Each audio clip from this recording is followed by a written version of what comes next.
Et notre expert en la matière est à mes côtés, Mostafa Belkhayat. Bonsoir et bienvenue. Vous êtes notamment champion du monde de trading, faut-il le rappeler. Alors vous suivez de près l'évolution des monnaies virtuelles. Elles n'ont jamais été aussi basses et pourtant vous considérez que c'est une opportunité, une chance même pour le Maroc. Pourquoi ? Écoutez, je voudrais d'abord vous rappeler que j'étais venu ici le 14 janvier. Et vous avez bonne mémoire, en effet. Et que j'avais montré que la crypto-monnaie allait baisser et que le Maroc pouvait en tirer profit parce qu'il y a moyen de pouvoir s'accaparer le Bitcoin sans le vendre, sans l'acheter. J'avais expliqué ici, sur le plateau, que les Marocains, d'ailleurs, des Marocains, des RME, ont pu utiliser ces conseils et ont gagné vraiment de l'argent grâce à ce conseil. Il est possible aujourd'hui de tirer encore profit de la crypto-monnaie parce qu'elle va encore baisser. Le Bitcoin va aller casser 10 000 et parce que le monde a basculé. Je voudrais vous expliquer rapidement, je sais que je n'ai pas toujours beaucoup de temps, mais il faut comprendre que le monde a basculé. Les actions, les obligations, tout va vers le bas et la crypto aussi parce qu'il y a moins de liquidités sur la planète. Revenons sur la baisse du Bitcoin. Donc, j'avais annoncé le 14 janvier, lors de mon passage de SEM, que le Bitcoin qui valait 43 000 $ allait chuter. Et effectivement, aujourd'hui, il vaut 30 juin 2022, il vaut 18 790 $. Donc, une chute de plus de 60% sur le Bitcoin. Mais sur les autres cryptos, il y a des chutes de plus de 200 à 300%. J'avais annoncé cette chute-là sur le plateau. Parce que il y a des choses qui se passent sur les marchés financiers en fait. Par exemple, sur les indices américains, en particulier le Nasdaq et les obligations américaines, ces deux marchés-là, d'habitude, évoluent en sens contraire, comme vous voyez ici. Lorsque celui-là il monte, celui-là il baisse, etc. Mais en ce moment, depuis le début de l'année, ils sont dans un couloir baissier. Tous les deux, ils sont en train de baisser. Donc, c'est un signe de récession mondiale imparable.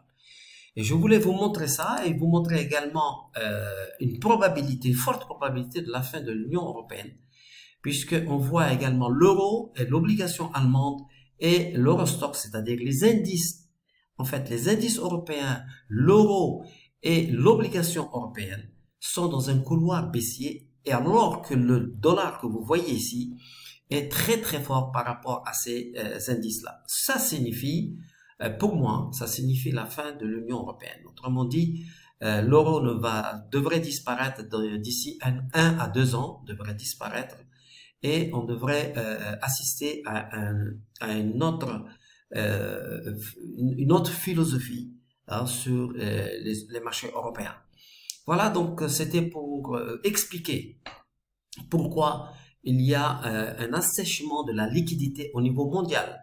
Les gens sont en train de chercher du cash et donc tout le monde sort sur les marchés, que ce soit sur les obligations, que ce soit sur les indices boursiers et que ce soit sur la crypto-monnaie. Nous sommes en train d'assister à une recherche de liquidité, donc on va rechercher du cash, ce qui explique pourquoi le dollar est en train de monter. Le dollar monte parce que tout le monde liquide ses avoirs. Et puis, et reste en cash parce que les gens ont peur. Donc, voilà. Mais tirer profit d'une valeur à la baisse. C'est ça. C'est quoi le lien? C'est le lien. Vous voyez, par exemple, le 14 janvier, j'avais dit qu'on pouvait vendre des cryptos contre le Bitcoin. Et lorsque vous le faites, vous gagnez du Bitcoin. Et là, par exemple, Luna, celui qui avait eu l'idée de vendre Luna contre le Bitcoin, il a fait la plus belle performance de l'année. Donc aujourd'hui, on peut gagner de l'argent en vendant quelque chose qui va tomber. Parce que quand vous la vendez et que ça tombe, vous la rachetez plus bas, moins cher, et vous prenez la différence. Alors, le gouvernement est en train de préparer une nouvelle législation, une réglementation autour des crypto-monnaies dans leur ensemble. Selon vous, en tant que spécialiste, quels devraient être les 3 points essentiels de cette future loi? Écoutez, avant de parler des points, j'aimerais tout de suite qu'on définisse qui veut-on protéger? Le citoyen, le gouvernement, qui? Parce qu'en fonction de ces éléments-là, on peut prendre une décision. Par exemple, je veux souligner ici qu'en Europe, vous allez avoir 40% des banquiers, des bons banquiers en Europe, c'est des Marocains. Au Moyen-Orient également. On est devant les Égyptiens, on est devant les Jordaniens, on est devant les Libanais. Donc les Marocains sont doués pour la finance. Donc ce que je propose, c'est d'abord et avant tout, avant de regarder ce qu'on va légiférer, c'est d'apprendre aux Marocains le trading sur la crypto-monnaie. On ne peut pas amener des enfants... Il faut que ça soit légal d'abord. Oui. D'où la nécessité de cette réglementation. Quel est l'élément essentiel? Allez, allons sur un point qui, selon vous, est incontestable. Écoutez, l'élément le plus important dans la crypto-monnaie, c'est d'apprendre, ce qu'on apprenne aux Marocains à respecter les règles. Parce que ça, c'est vraiment le vrai problème, c'est on rentre dans un monde financier où il faut absolument respecter les règles et donc les lois. Je dois reconnaître que la législation n'est pas mon fort. Cependant, je propose à mon gouvernement de créer un comité consultatif pour étudier comment déployer l'enseignement du trading sur tous les territoires marocains. Je fais un appel pour faire entrer l'enseignement de l'analyse technique et graphique et du trading dès la seconde, dès le lycée, et c'est tout à fait possible. Je dirais même qu'on peut aussi intégrer dès la seconde l'intelligence artificielle appliquée au trading. On sera alors le premier pays au monde à avoir introduit l'analyse technique et le trading dès la seconde. Et pourquoi? Parce que le trading est l'activité la plus rentable au monde et pour le moment n'est pas enseignée encore au Maroc. Et c'est dommage parce qu'avec ce qui est en train de se passer sur l'Union européenne, il va y avoir de l'argent facile à gagner à la fois sur les indices boursiers européens et également sur les obligations, mais surtout sur la crypto-monnaie. La crypto-monnaie, il y avait des trillions et maintenant il y a encore de l'argent à récupérer puisque la crypto-monnaie va encore tomber et plus elle tombe. Les Marocains sont très doués pour le trading. J'ai enseigné aux États-Unis, j'ai enseigné en Europe et au Moyen-Orient, mais de loin, la jeunesse marocaine, elle est de loin la plus douée, la plus talentueuse dans le trading. Donc, moi, j'ai commencé à leur donner des cours et ils ont réussi des tests de Wall Street et ils gèrent de l'argent à partir du Maroc, donc sans avoir à sortir l'argent du pays. Et au contraire, ils reçoivent de l'argent parce qu'ils sont payés par leur savoir-faire.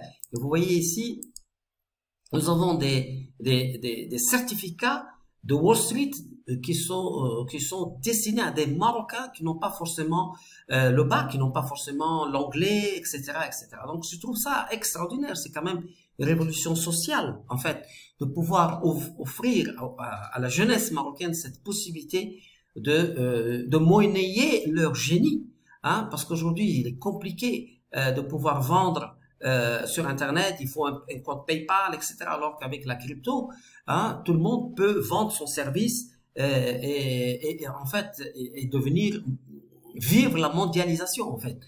Et donc je voulais vous montrer ici les cours, comment ils sont. La jeunesse marocaine est friande de trading. Regardez ici, c'était Goulmim, maintenant ici c'est Casablanca, ici c'est Agadir, ici c'est Tanger. Donc c'est des cours gratuits en fait qui sont donnés pour encourager la jeunesse marocaine dans ce domaine du trading et à réussir les tests de Wall Street à partir du Maroc. Donc ici, on est dans un orphelinat. Je propose en fait aussi, je profite de ce passage pour faire un appel à tous ceux qui veulent aider les orphelins. Les orphelins doivent tous avoir un ordinateur et pour qu'ils puissent, et moi je suis prêt à leur enseigner le trading gratuitement parce que ça leur donne une autonomie financière et c'est de ça qu'ils ont besoin.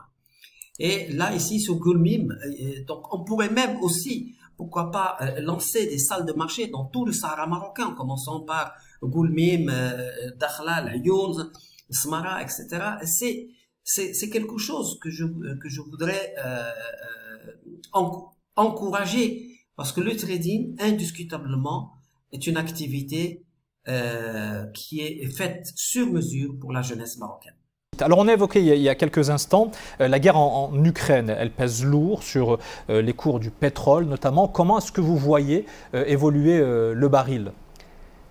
Écoutez, le baril du pétrole, maintenant c'est à peu près 115 $, mais il va se diriger vers 150 $ avant la fin de l'année. Alors vous avez amené un petit graphique là, voilà. La tendance on voit qu'elle est indiscutable. Alors comme vous voyez cette tendance-là, en fait, tous les marchés financiers sont dirigés par les lois mathématiques, sans exception. Comme l'univers. L'univers respecte les lois mathématiques et physiques. Eh bien, les marchés financiers respectent à la lettre, au millimètre près, les lois mathématiques. Et comme vous voyez ici, on voit que le pétrole respecte des lois. Vous avez vu tout à l'heure Gabriel Bannon qui parlait du pétrole et de l'Ukraine, etc. Mais je peux vous dire une chose, c'est que l'évolution du pétrole est complètement déconnectée par rapport à tout ce qui se passe en fait. Pourquoi? Parce que le pétrole va monter tout simplement parce que les grands du pétrole n'ont plus investi comme avant pour produire du pétrole. On se retrouve aujourd'hui dans une situation où le pétrole, quoi qu'il arrive sur la planète, il ne peut que monter et il va monter à 150 $. 150 $ le baril. 150 $ le baril avant la fin de l'année. Et là, si vous me permettez, je vais dire quelque chose d'important. Le Maroc devrait penser à ça et prendre la transition énergétique. Vous étiez à Marrakech pendant le congrès mondial de l'hydrogène et j'ai une question. J'étais surpris de voir qu'aucun Marocain n'a soulevé le problème de l'hydrogène naturel.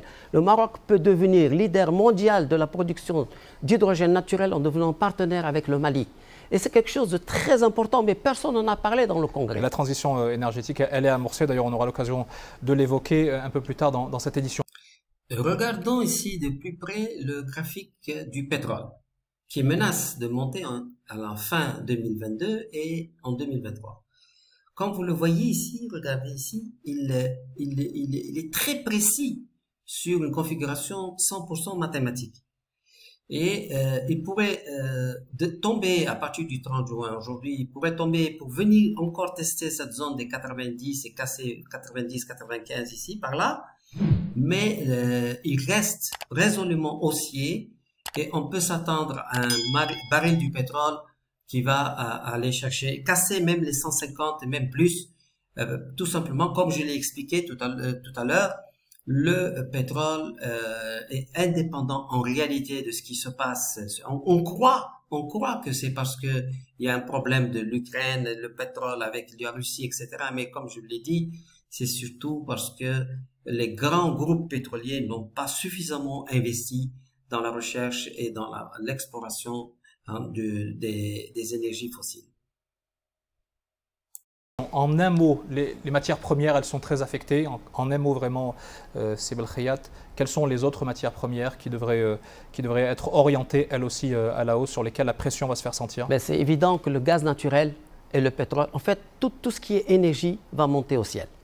Et ça, c'est indiscutable. Ce n'est pas simplement parce qu'il y a la guerre, non. C'est parce qu'il y a un véritable manque de production. Ils ont sous-estimé les énergies fossiles en pensant qu'on va développer des énergies alternatives, mais c'est un échec.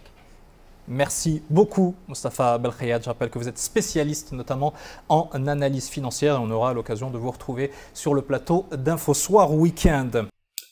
Pour les matières premières, la bonne nouvelle pour nous Marocains, c'est que les matières premières ont déjà commencé la baisse, comme vous le voyez ici. Et puis, ça va encore continuer. Donc, le sucre, le coton, le blé, le café, etc. Toutes les matières, en fait, alimentaires vont baisser, vont encore baisser. Mais le pétrole et le gaz naturel vont monter. Et là, en fait, je pense que cette baisse des matières premières n'est pas simplement une correction. En fait, elles vont baisser, ne pas pour remonter, mais en fait, l'inflation au Maroc va être contenue grâce à la baisse des matières premières de première nécessité, sauf le pétrole. Mais il faut reconnaître que le gouvernement marocain a fait un travail extraordinaire, contrairement à certains pays qui ont imprimé de la monnaie. Tous les pays qui ont imprimé de la monnaie, comme au Japon, comme l'Europe, etc., vous voyez, ces monnaies-là ont chuté brutalement contre le dollar et vont créer une véritable inflation, alors que le gouvernement marocain n'a pas imprimé les dirhams et donc a donné une priorité à la maîtrise de l'inflation. Alors, pour finir ici, je voudrais faire une recommandation à tous ceux qui regardent cette vidéo, surtout les dirigeants marocains, en particulier l'OCP, que le Maroc pourrait se tourner vers une énergie propre et renouvelable qui est l'hydrogène naturel. Et l'hydrogène, il y a le plus grand gisement au monde d'hydrogène naturel au Mali. et le Maroc pourrait s'accaparer son autonomie énergétique en devenant également actionnaire dans ce champ d'hydrogène naturel, devenir partenaire avec le Mali pour pouvoir produire à la fois du carburant, de l'électricité et également des engrais propres. Donc, c'est un appel que je lance à tous ceux qui peuvent réagir au Maroc. Nous tenons entre nos mains une véritable transition de l'énergie et ne plus dépendre absolument des énergies fossiles et importer du pétrole. On pourrait nous exporter de l'énergie propre et renouvelable grâce à cet énorme gisement d'hydrogène naturel au Mali. Voilà.